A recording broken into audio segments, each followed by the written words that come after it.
So in the mid-1980s, a philosopher and theologian by the name of James Carse defined these two types of games, finite games and infinite games.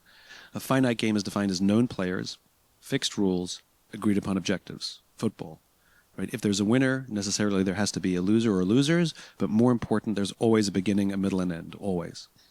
Infinite games are defined as known and unknown players, which means you don't necessarily know who all the other players are, and new players can join the game at any time. The rules are changeable, which means every player can play however they want, and the objective is to perpetuate the game, to stay in the game as long as possible.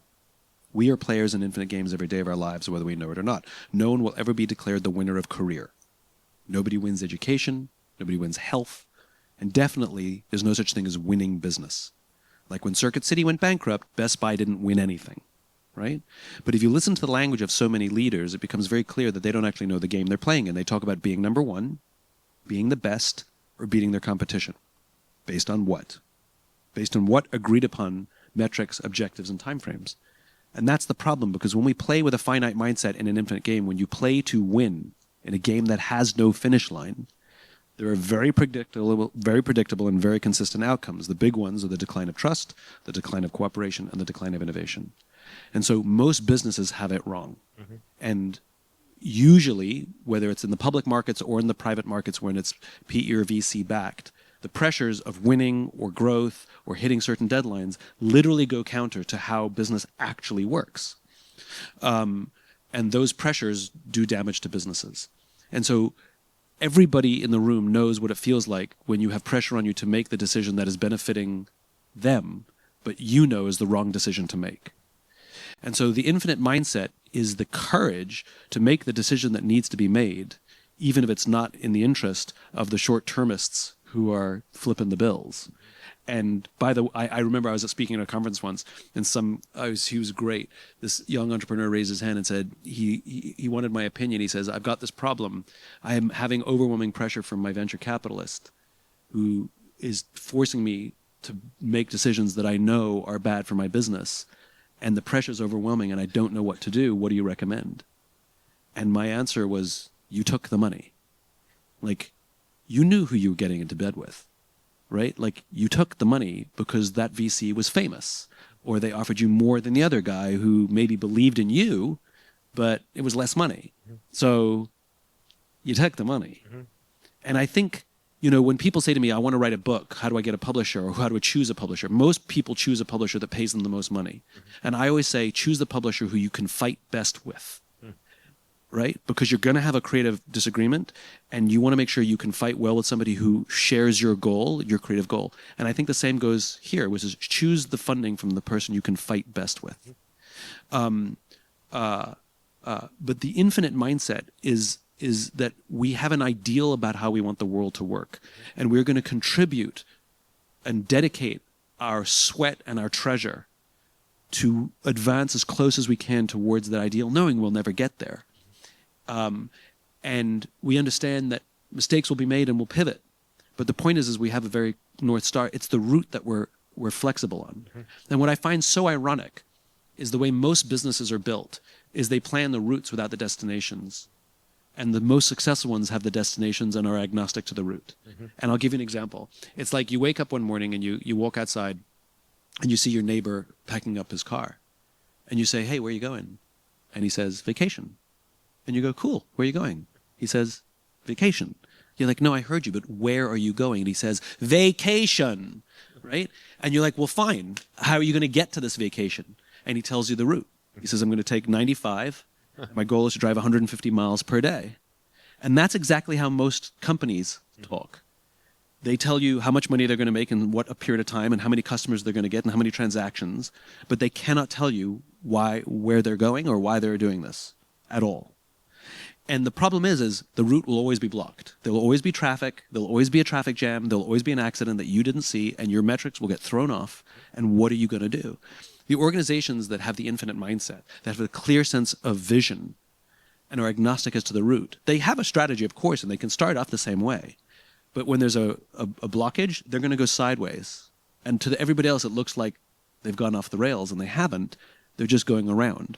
Or they're more discerning in the opportunities that show up. Somebody says, hey, I've got a private plane. You want to come with me? And you go, yes, that goes fast, except it's going in that direction. to turn down opportunities that are going in the wrong place. That's what infinite mindset is. It's absolute obsession with the thing over the horizon, and you remain somewhat agnostic to how you get there, as long because it's always a winding road. And I think in your world, I think there's a lot of people who tell me what their roots are. There aren't enough people who tell me what the destination is, unless it's this amorphous, DeFi and they all. Can I just wax philosophical on the side?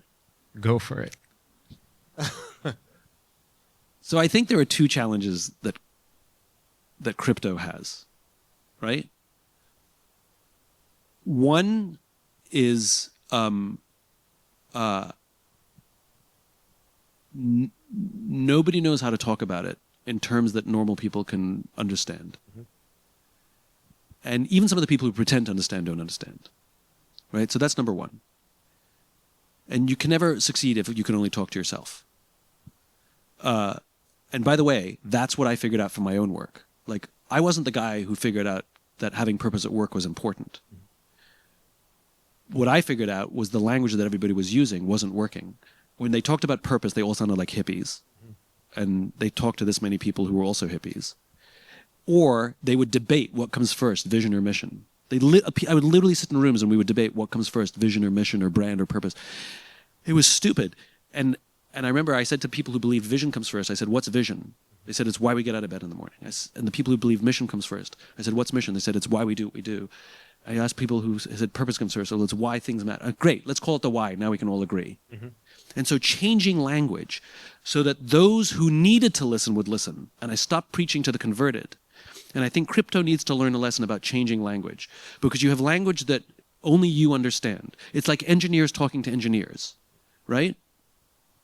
Which leads me to the second challenge, which is there's a lot of similarities about the failure of communicating climate change as there has been communicating the value of crypto, right? So first of all, it's hilarious in climate change that we're debating whether it's man-made or not, right? That's like debating that whether you got lung cancer because of your genetics or because of your smoking. Who gives a shit? You have cancer. Right? Like, we're debating the cause, which is completely irrelevant to the fact that there's a meteor heading towards the Earth. Mm-hmm. And then whether we should intervene or not. If there was a meteor heading towards the Earth, even if it's a natural occurrence, we would work to have it pushed to the side. Mm-hmm. And all of these metaphors and analogies aren't there. Right. And we've left it to scientists to communicate to normal people, mm-hmm. which is like leaving it to engineers to communicate to normal people. Mm-hmm. And I think there's a lot to be learned from the failures of climate cancer and the communication of climate cancer to general people that I think your category could learn. And the value proposition has value to a small number of people, and that's okay. Mm-hmm. Like, not everybody needs to move money around the world seamlessly. Mm-hmm. A lot of people do, banks do, institutions do. I don't, mm-hmm. right? And to make it sound like it's, the Messiah mm-hmm. is a little bit overselling it.